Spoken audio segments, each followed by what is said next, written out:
Olá a todos, sejam muito bem-vindos a mais um vídeo aqui do nosso canal. Hoje nós vamos falar sobre um tema que é bem interessante, que é a utilização e criação de boxplots e violin plots utilizando o ggplot no R.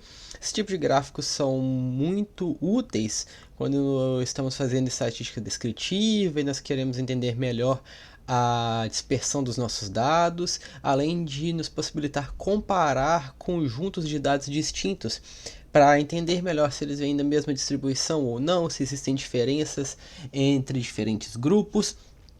E hoje nós vamos ter uma visão geral de como realizar esses gráficos, executar funções para criar esses gráficos utilizando o ggplot2. Existe uma função também básica do R, que é a função boxplot. Ela funciona de maneira muito simples, mas pelo fato do ggplot nos possibilitar uma customização um pouco mais precisa e além também de nos possibilitar criar os violin plots, eu decidi focar nesse vídeo somente no ggplot, ok?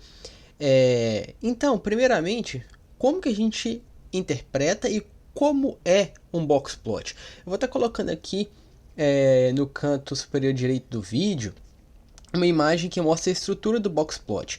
E como a gente consegue ver, o que a gente tem? O que compõe o boxplot? O boxplot é composto por uma caixa, daí o nome box do boxplot, onde nós temos essa caixa representando alguns valores muito importantes. Então, a parte esquerda dessa caixa ela vai estar representando para a gente o primeiro quartil ou percentil de 25%, enquanto a parte superior dessa caixa vai estar representando para a gente o percentil 75% ou o terceiro quartil, ok? Além disso, nós também vamos ter uma linha em alguma parte dessa nossa caixa. O que essa linha representa? Ela vai representar a mediana, ok, pessoal? Não a média, a mediana do nosso dado, ou seja, o segundo quartil. E por que é a média? Exatamente pelo fato da gente da média não, porque que é a mediana? É a mediana simplesmente pelo fato que todo boxplot ele vai estar trabalhando em função dos quartis, ok? E a mediana é o segundo quartil da nossa distribuição. Além disso, nós temos essas barras que estendem para a parte esquerda e direita do plot, que vão representar a dispersão dos valores mínimos e máximos, respectivamente, a partir do primeiro quartil e do terceiro quartil. E como que a gente define esses limites? Esses limites eles são definidos nesse boxplot por meio do primeiro quartil menos 1 vezes e meia o intervalo entre quartis. O que é o intervalo entre quartis? É o valor entre o primeiro e o terceiro quartil, ok? Então, esse intervalo entre quartil é utilizado para multiplicar 1,5 e subtrair do primeiro quartil, assim definindo o nosso intervalo mínimo, e para ser somado ao terceiro quartil, para definir nosso intervalo máximo. Valores que estão fora desse intervalo são considerados como potenciais outliers, ok? Outliers é um tópico muito maior para ser discutido, que não cabe no escopo desse vídeo, ok? Mas só para vocês terem uma ideia que a gente pode ter representação dos outliers também no boxplot. Então, uma vez agora explicado como é uma estrutura do boxplot, a gente vai para o código. E o código é extremamente simples. Lembrando, primeira coisa, já que a gente vai utilizar o ggplot, a gente precisa carregar o ggplot2. Ok? Aqui eu estou carregando o ggplot2 e nós vamos utilizar, adivinha qual base de dados? Exatamente, aquela que a gente está usando em todos os vídeos. A gente vai utilizar hoje também a mtcars, ok? Hoje, como um fato surpresa para vocês, nós vamos utilizar outras bases, até mesmo exemplos construídos por nós mesmos, mas vamos começar com o mtcars para a gente não ficar tão surpreso com outras bases de dados de início. Então vamos aqui, vamos olhar mtcars novamente, vocês já estão ficando bem acostumados. Nós temos as linhas representando os carros e as diferentes medidas nas colunas, perfeito? Primeira coisa que nós vamos fazer é criar o boxplot mais simples possível, um boxplot bem básico, ok? boxplot bem básico aqui no início. E o comando é muito simples. Existe aquela estrutura normal da gente utilizar o ggplot. Lembrando, se você não sabe essa estrutura básica, volte alguns vídeos aqui nessa playlist para aprender como são os passos básicos e iniciais com o ggplot. Então aqui nós estamos informando a nossa base de dados, ok? Nós vamos chamar o argumento aesthetics, AES, e nesse argumento aesthetics nós vamos informar x e y. X vai ser o nosso fator que vai agrupar, ok, as nossas variáveis. Então, nesse caso, assim como no vídeo anterior, nós vamos usar como fator que vai agrupar a coluna cilindros, ok? Um detalhe, eu estou convertendo o conteúdo da coluna cilindros para fator. Porque se a gente der um strmtcars, a gente vai ver que a coluna cilindros está como numérica. Eu quero trabalhar ela como grupos, então nós vamos converter ela para fator aqui. Então, as factor, a coluna cilindros. Uma vez que mtcars já foi informado, eu preciso colocar somente o nome dessa coluna. E como y, nós vamos trabalhar com milhas por galão, como nós vimos no vídeo anterior, ok? O vídeo onde nós trabalhamos com bar plots. Ok, então aqui eu já informei o que eu quero plotar. Agora eu tenho que informar o que? Como eu quero plotar? Eu quero plotar cilindros, a relação entre cilindros, número de cilindros e milhas por galão, utilizando o que? Utilizando um boxplot. Então aqui vem a função geomet boxplot, ok? Geomet boxplot. E nós temos alguns argumentos que a gente poderia colocar ali, ok? A gente poderia colocar fio, por exemplo, igual qualquer cor, mas vamos usar uma cor bem diferente, uma cor chamada slate blue aqui. E nós vamos colocar o alpha como 0.2. Lembrando que o alpha ele é um argumento gráfico que vai determinar qual que é o nível de transparência do plot. Então a gente vai ter um box plot com a sua tonalidade bem transparente, já que o alfa máximo aqui seria 1, ok? E a gente também pode determinar que o título do nosso eixo X vai se chamar cilindros, ok? Vamos colocar aqui cilindros. Cilindros. Vamos executar esse comando. E aqui nós temos, na área de plot, um box plot bem básico, onde nós temos realmente aqui 4, 6 e 8 cilindros. E nós temos aquela relação que a gente viu lá no gráfico de barras, exatamente, que carros com o menor número de cilindros tendem a consumir menos gasolina, sendo que nós temos de uma maneira muito clara que nós não temos sobreposição nem dos intervalos entre quartis, ok? E as medianas também são bem diferentes. Então isso dá uma ideia de realmente ser bem distinto o nível de consumo entre os cilindros. Uma coisa que pode nos ajudar a realmente fazer esse grau de comparação é a utilização de uma versão de boxplot que é chamado Notched Boxplot. E eu vou colocar aqui também no canto superior direito uma figura que exemplifica. Ele vai funcionar basicamente da mesma forma. Os limites superiores e inferiores da caixa são os intervalos interquartis. O limite inferior representa o primeiro quartil, enquanto o superior o terceiro quartil. Nós também temos as barras mostrando a questão dos valores máximos e mínimos, que também são calculados em função do intervalo entre quartil.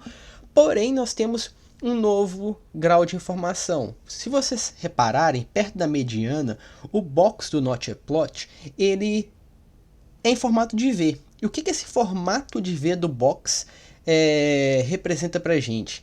Ele representa um intervalo de confiança de 95% em relação à mediana.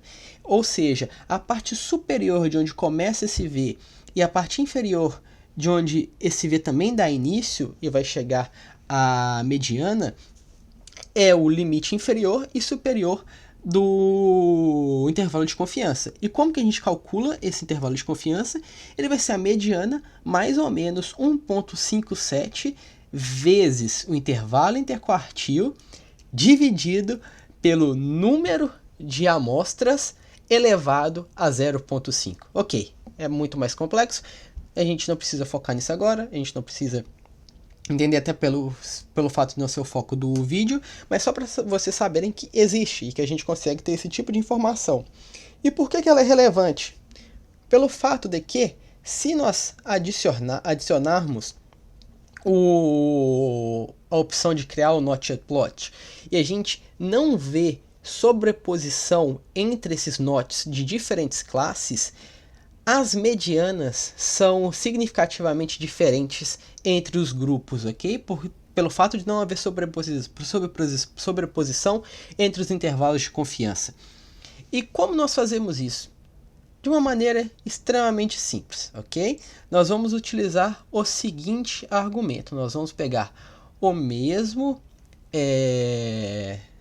comando de boxplot aqui. Então vamos colocar aqui Notched boxplot, ok?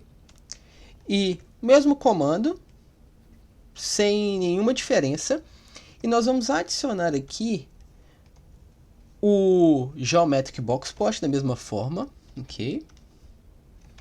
Geometric Boxplot. Nós vamos fazer uma coisa diferente, uma cor como azul, ok? Vou colocar Fill, que é o preenchimento, também como azul, ok? Nós vamos colocar o alpha, como a gente já tinha feito anteriormente, igual a 0.2, perfeito. E agora eu vou dar um Enter aqui, só para ficar mais claro para a gente.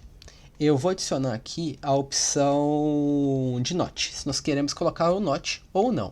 Okay? Vou trazer isso um pouco mais para cá, para ficar mais claro e próximo também. Que a ideia aqui é a gente tentar mostrar que a gente pode colocar comentários, deixar até dentro do mesmo código comentários para que a gente entenda mais o funcionamento de cada pedacinho. Então aqui eu vou adicionar a função Notch, ok? Essa função, esse argumento Notch vai receber um valor lógico, verdadeiro ou falso. Aqui nós vamos colocar true, porque a gente quer plotar o Notch, ok? Tem um outro argumento que é o Notch width, ou seja, a espessura desse Notch. Aqui a gente vai colocar 0.8. Ele vai simplesmente mostrar o quão fundo vai as pontinhas do V e quão comprimido vai ser a nossa mediana ali. Eu vou mostrar como que funciona, ok? E a gente também pode colocar uma outra opção, que aí é uma opção do boxplot em geral, que a gente já vai aprender aqui agora, que seria os outliers. Como que a gente vai customizar os outliers, ok? E a gente tem algumas opções. A gente vai colocar aqui outlier color igual a vermelho. Outlier fill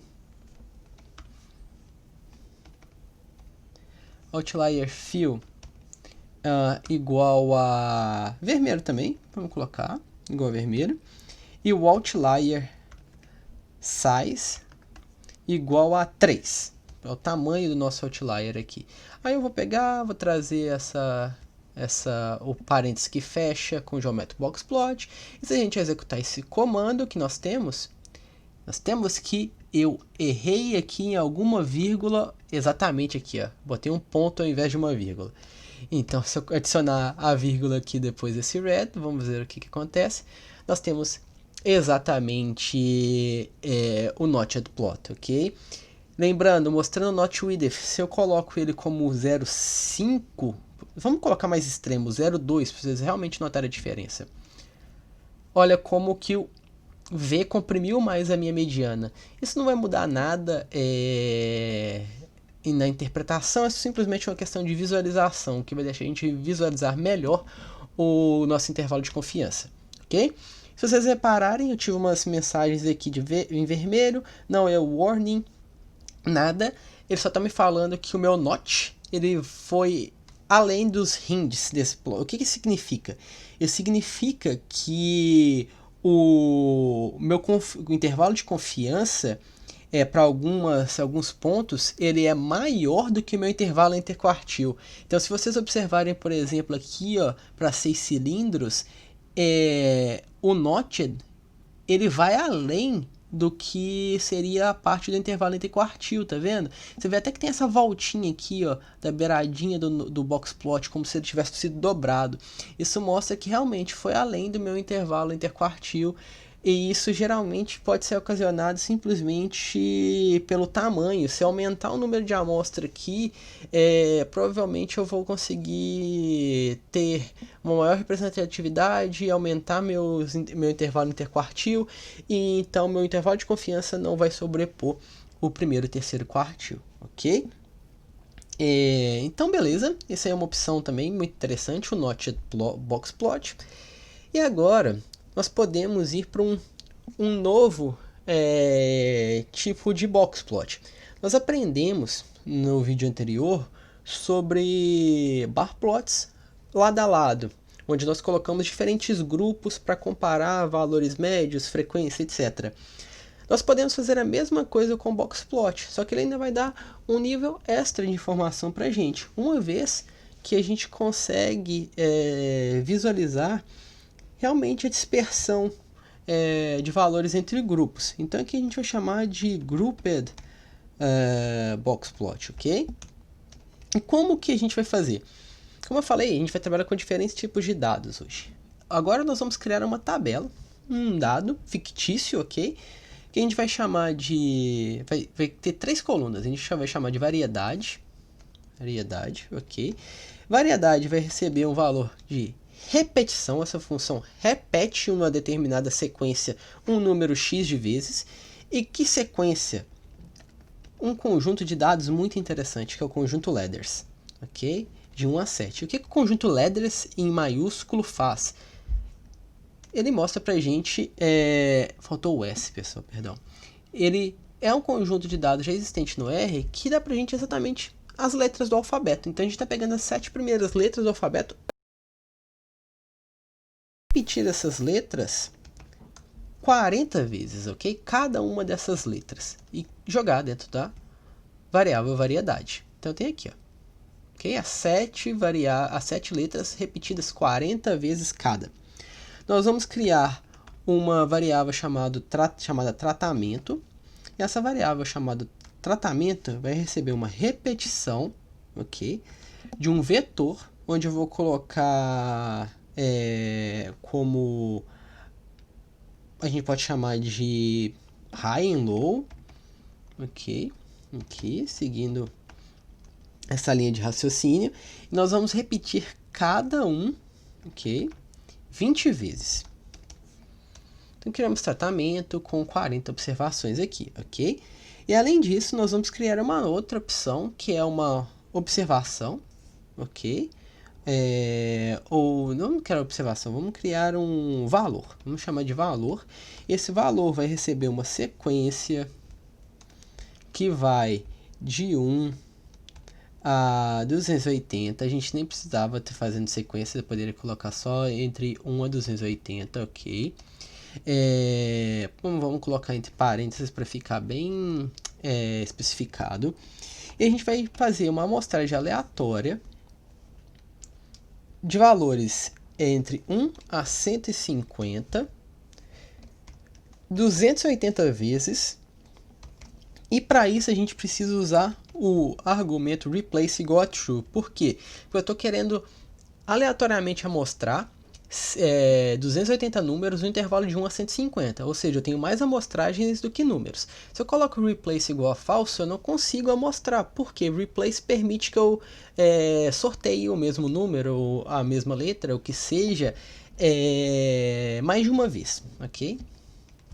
Então aqui nós temos valor, nós vamos criar data, que vai ser a nossa tabela, que vai receber data.frame, ou seja, nós estamos criando agora uma data frame, que vai receber exatamente variedade,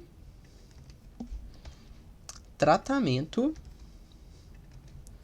e valor. Ok, pessoal? Se a gente confere o que tem em data, nós temos uma tabelinha muito bem organizada com essa informação. Perfeito? Primeira coisa, o que nós vamos fazer? Nós vamos criar um Grouped Boxplot. E como que nós vamos criar esse Grouped Boxplot? Nós vamos criar de uma forma bem direta, muito simples, sem nenhum tipo de alteração, ok? Então nós vamos chamar ggplot, ok? Data, AES, onde x nós vamos chamar a variedade, nossa coluna de variedade, y nossa coluna de valor, já que é a coluna com os dados para avaliar a distribuição. Nós vamos colocar fill igual tratamento, ok? Então a cor ali vai ser em função do tratamento. E só vamos chamar aqui o geometric box plot, dizendo para o ggplot como a gente quer plotar esse dado. Então nós temos aqui, ó, tratamento, high em vermelho, low em verde, para cada uma das minhas letras a distribuição. Então, de maneira aleatória. Pessoal, só para nós obtermos o mesmo resultado, vamos usar setseed, ok? É interessante. Setseed, 1, 2, 3. Todo mundo roda esse comando antes de gerar a tabela, que a gente vai ter obtido os mesmos números aqui, devido ao fator aleatório da função sample, ok? Executando aqui, todo mundo deve obter um gráfico muito parecido. Então nós temos exatamente, muito bem agrupadinho, para cada grupo, para cada variedade, A, B, C, D, E, F, G, os valores de quem pertence ao grupo, ao tratamento de high e tratamento low, ok? Ótimo. O que a gente pode fazer? Nós podemos fazer algumas customizações para esse gráfico. E agora eu vou focar em customizações que vão separar exatamente os tipos de tratamento e as variedades, sem que a gente precise editar esse gráfico a posteriori num Photoshop, num PowerPoint, o que seja, ok? Então nós vamos colocar aqui agora uma caixa para cada tratamento, ok? Então eu vou ter um plot só para os high e um plot só para os low, perfeito? E a gente não vai precisar dividir dado, não vai precisar fazer nada. A gente vai fazer o seguinte: ggplot, igual estava aqui em cima, vamos salvar um pouquinho de tempo, copiar e colar aqui, a mesma parte, o mesmo início.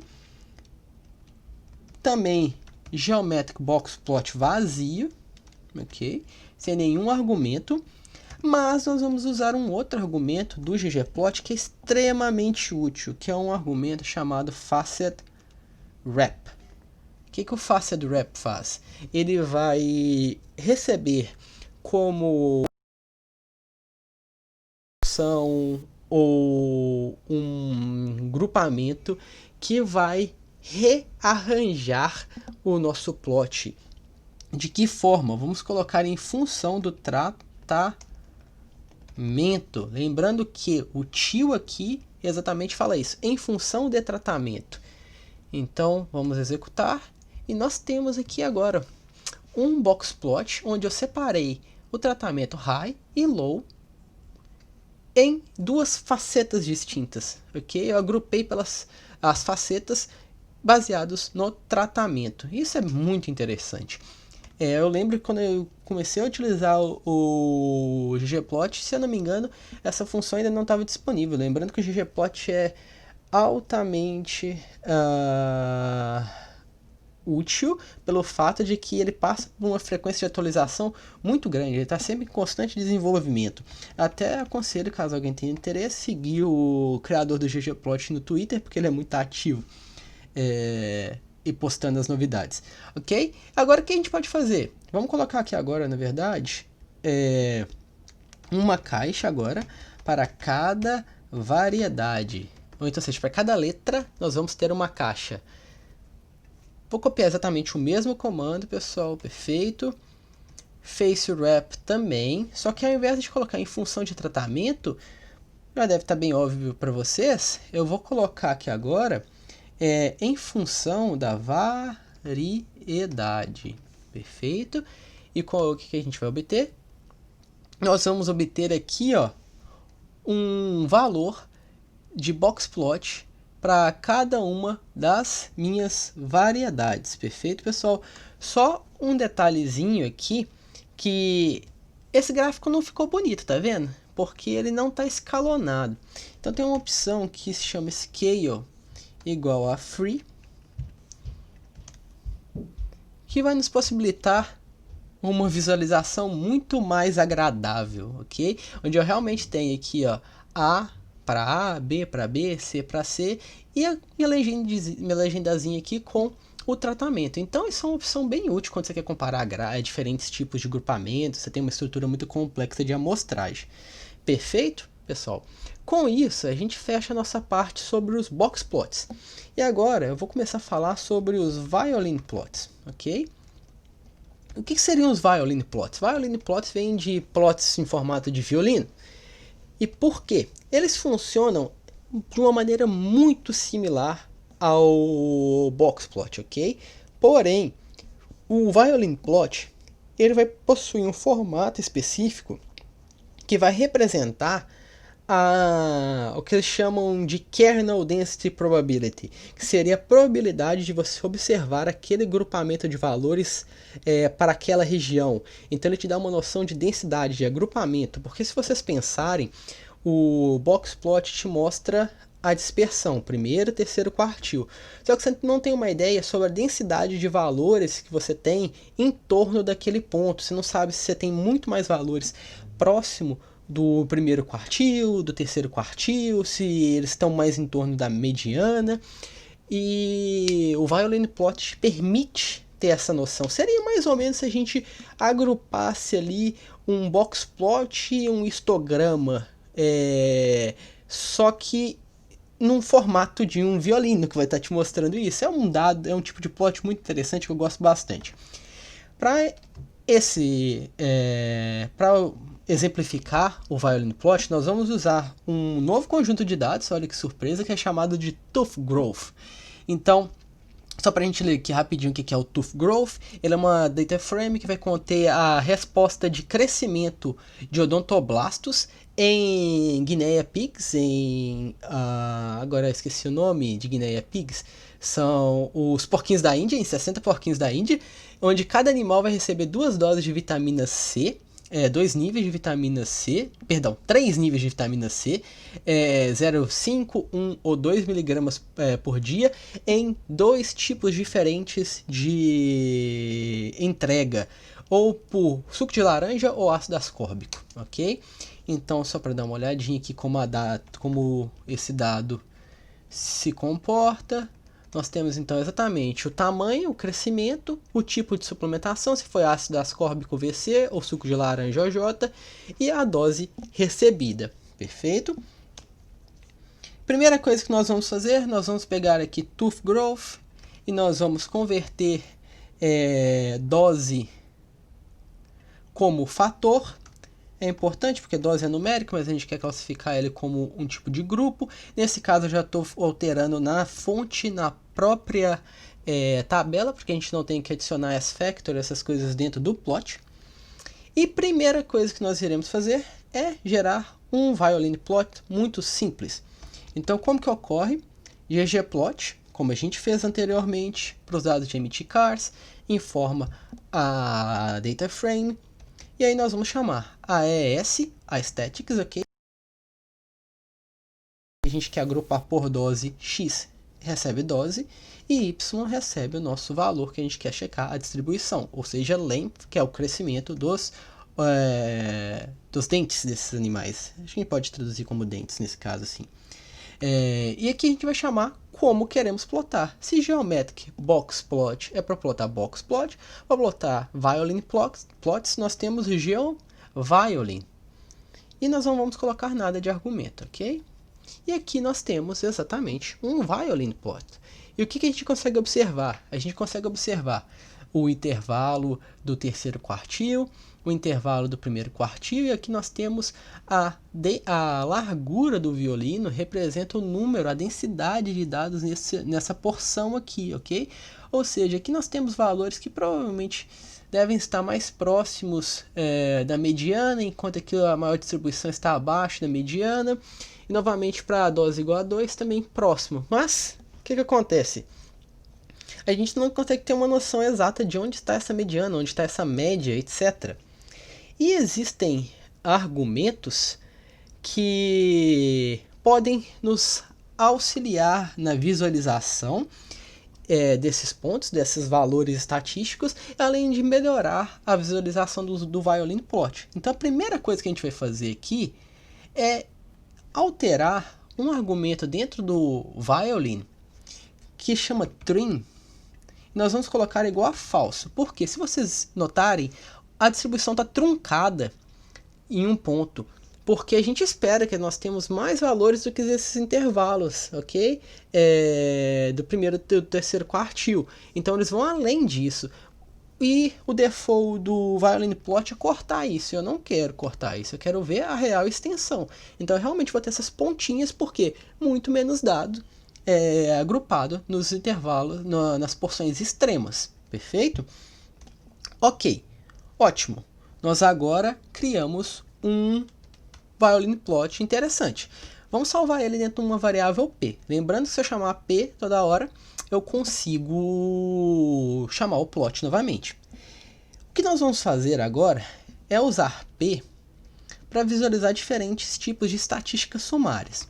Então existe um argumento, uma função no ggplot que a gente chama de statSummary, para estatísticas sumárias, onde nós informamos uma função, no caso nós estamos querendo a média, ok? O nosso dion, que é o outro argumento, vai ser um ponto, nós queremos um ponto, ok? Point. E o formato desse ponto a gente vai colocar como 23, seria como se fosse o plot character que a gente tinha anteriormente lá nas funções básicas de plot do R, que a gente tem aqui no vídeo também do canal. E size igual a 2. Só um detalhe, meu P ficou maiúsculo, não pode ser maiúsculo, tem que ser minúsculo. E o que eu fiz? Adicionei aqui agora um pontinho representando onde está posicionado a minha média, ok? O que eu posso também pedir seria a mesma coisa, só que com a median, a mediana. E eu tenho também aqui os valores da mediana. Eu poderia fazer os dois? Poderia. Eu poderia fazer os dois colocando o quê? Colocando color igual, por exemplo, red para minha média, ok? Que aí eu vou ter assim, só que detalhe, se eu quero ter os dois no mesmo plot, eu preciso adicionar as duas estatísticas sumárias. Então eu preciso colocar um depois do outro. Então aqui eu tenho a média e a mediana plotados. Detalhe, como eu estou adicionando essa nova camada no plot e eu não estou redirecionando o resultado para dentro de P, se eu executo o P isoladamente, eu tenho o violin plot limpo, que eu tinha anteriormente, ok? Mas vocês devem estar pensando, mas seria muito bom conseguir fundir o boxplot com o violin plot, porque eu conseguiria ter questão do kernel density probability, mas eu também teria a dispersão dos valores, o intervalo entre quartil, a mediana, tudo organizado. E sim, isso é possível de ser feito. Lembrando que o ggplot é uma ferramenta extremamente útil e versátil para a questão da possibilidade de adicionar camadas. Então a única coisa que nós vamos fazer aqui é adicionar uma camada. Em P, nós vamos adicionar uma camada de boxplot. E nós vamos colocar a largura desse nosso boxplot como 0.2, ok? Vamos executar esse comando.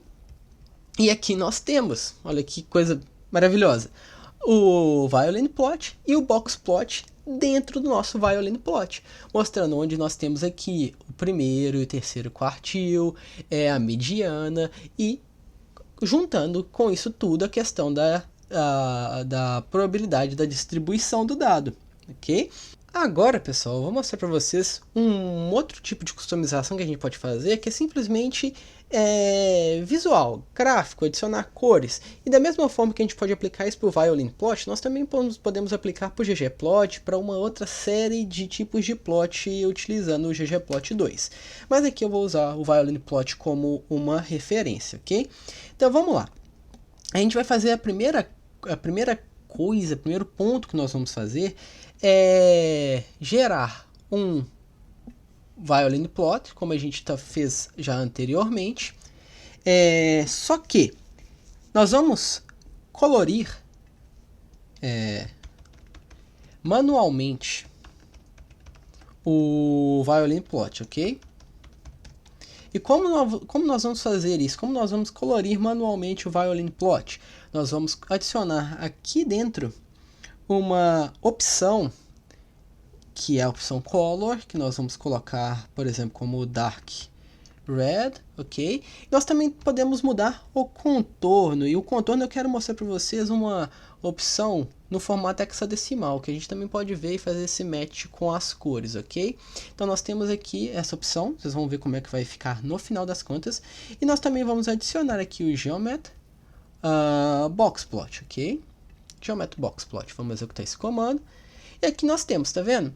O que a gente tem? Dark Red, a cor do entorno, e o fio, o preenchimento, eu coloquei um cinza, ok? Então a gente tem esse tipo de visualização. Um detalhe interessante tá vendo que o meu boxplot ficou muito maior? A gente vai aqui, vem aqui, usa a função width 0.2, ele já se encaixa melhor, mais bonitinho ali. E existe também, se vocês forem no vídeo do ggplot 2, uma série de opções gráficas de temas pré-definidos. A gente vai usar theme igual minimal aqui. Então a gente vai ter um conjunto de tamanho dos eixos de background pré-definidos. E aqui eu acho que é bem interessante, ele é bem limpo, sabe? É muito bom de visualização. Além disso, nós também podemos alterar a cor do contorno desse nosso gráfico aqui. Então eu vou copiar e colar, e nós vamos apenas alterar um fator dentro de Aesthetics, que fio vai receber dose. Então, ou seja, a cor de fio vai ser do preenchimento, vai ser em função da dose. Então eu vou remover fio aqui, ok, do meu Geometric Violin. Também vou remover a cor de dentro, vamos deixar só a coloração em função da dose. E aqui nós temos vermelho, verde e azul em função da dose, já com uma legendazinha aqui bem já pronta para análise. Nós também podemos fazer essa customização de maneira manual, usando 3 outros argumentos, que seriam, por exemplo, o Scale Fill Manual, o Scale Fill Brewer e o Scale Fill Gray. Eu vou mostrar para vocês como que eles funcionam, ok? Então vamos salvar, vamos pegar o nosso plot aqui P, só para lembrar como ele funciona, ok? Ele está aqui, e eu vou adicionar simplesmente em P, aqui, o Scale Fill Manual. O Scale Fill Manual, ele recebe um argumento chamado de valores, onde eu vou colocar aqui 3 cores em hexadecimal que eu já selecionei anteriormente. Vocês podem usar o nome das cores, vocês podem testar aí com o nome das cores da forma que vocês acharem melhor, ok? Existe um errinho aqui no meu porque, se não me engano, tá sobrando um parêntese aqui, exato, tá sobrando um parêntese. Então, o que aconteceu? Não aconteceu nada. Não aconteceu exatamente nada pelo fato de eu não ter criado o meu P com a distribuição em função das minhas doses. Então, o que eu tenho que fazer? Eu tenho que pegar isso, eu tenho que criar um novo P, ok? Então, criando esse novo P, eu vou executar o comando. Vocês perceberam que ele está colorido em função das minhas doses, mas são cores automáticas. Porém, se eu defino baseado num grupo de cores, agora sim eu consigo alterar. Então, por que eu executei antes sem adicionar esse argumento fio? Para mostrar para vocês que vocês precisam primeiramente pré-definir os grupos que vão estabelecer as cores, para aí sim mudar elas manualmente. Então aqui a gente criou um objeto onde os grupos foram definidos, e agora a gente coloriu eles manualmente, ok? Existe uma outra opção, que é a opção chamada Scale Fill Brewer. Por que Scale Fill Brewer? Porque a gente vai ter umas paletas de cores aqui pré-definidas, que a gente pode utilizar para agrupamentos, assim, a gente não precisa ficar escolhendo nomes diferentes de cores, que eu vou usar uma delas, que é a Dark 2, que já tem alguma paleta pré-determinada. Essa paleta de cores é exatamente essa daqui, verde escuro, laranja e roxo, ok? Já que eu tenho 3 grupos. Se aumentar o número de grupos, ele também vai aumentar o número de possíveis cores. Então isso dá pra gente uma dinamicidade bem grande. E também a gente pode usar uma escala de cinza. Às vezes a gente não quer plotar colorido, a gente vai usar Scale Fill Gray. Scale Fill Gray, sem nada demais, ok? Então aqui a gente tem o Scale Fill Gray. Se eu quisesse mudar um tema, por exemplo, eu poderia colocar o tema como tema clássico. Vamos colocar tema clássico. E aqui a gente tem o tema clássico, não vai ter as barras, tem uma customização em questão do tamanho dos eixos. Eu prefiro o tema minimal, ok? Eu prefiro exatamente esse tema aqui de cima, eu acho ele mais agradável visualmente. Em comparação aos dois, aqui existem muitos outros temas. E por último, o que a gente pode fazer é alterar a posição da legenda. Como que a gente vai alterar a posição da legenda? Nós vamos pegar aqui esse último, que eu achei que ficou mais bonito aqui, e nós vamos salvar dentro de P novamente. Então vamos criar P aqui, P recebe P mais a nossa customização, que ficou esse de cinza, laranja, esse amarelo, alaranjado e azul.